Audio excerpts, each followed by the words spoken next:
This is Shadow on the Blind, no author that I know of. Alas, what errors are sometimes committed, what blunders are made, what duties omitted, what scandals arise, what mischief is wrought, just for want of a moment's reflection or thought. How often rage, malice, and envy are found, how often contentions and hatreds abound, where true love should exist and harmony dwell, just through misunderstandings, alas, who can tell? Mr. Ferdinand Plum was a grocer by trade. By attention and tact he a fortune had made. No tattler or maker of mischief was he, but as honest a man as one might wish to see.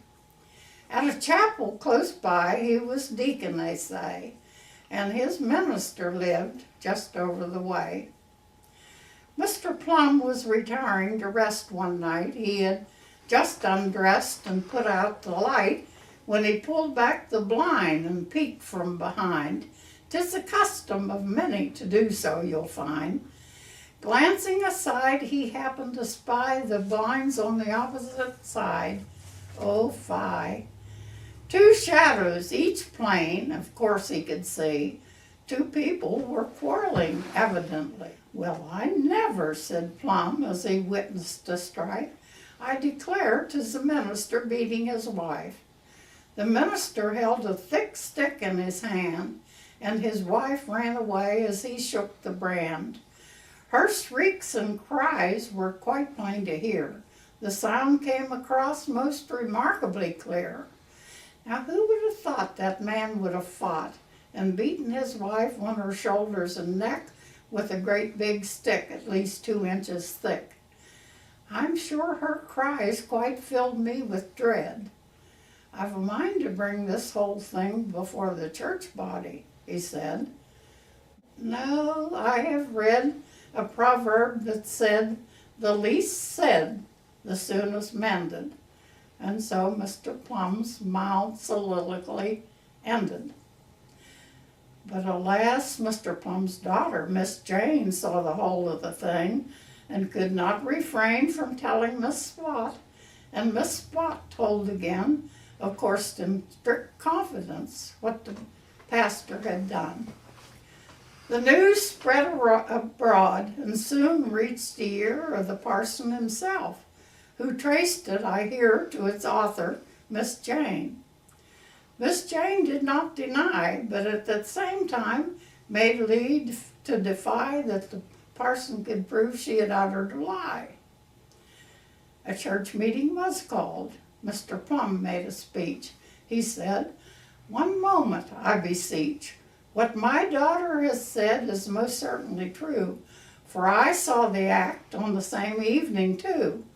But not wishing to make any unusual strife, I did not tell either my daughter or wife.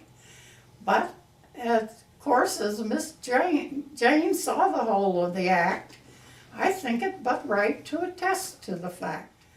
'Tis remarkably strange," the parson replied. "While it's true, Mr. Plum must something have spied. Yet the wife-beating story, of course, is denied.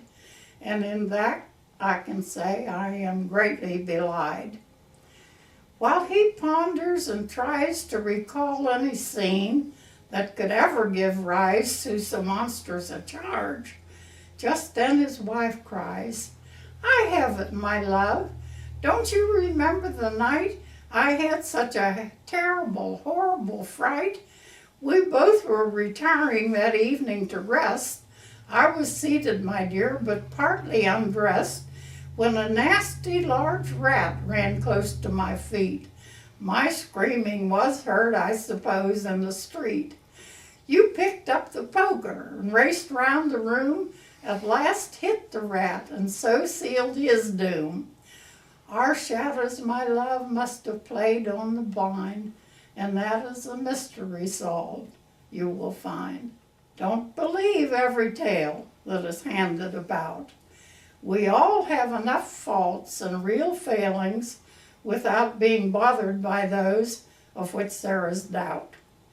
If you follow this tale, I think you will find that a light should be placed in front, not behind, for often strange shadows are seen on the blind.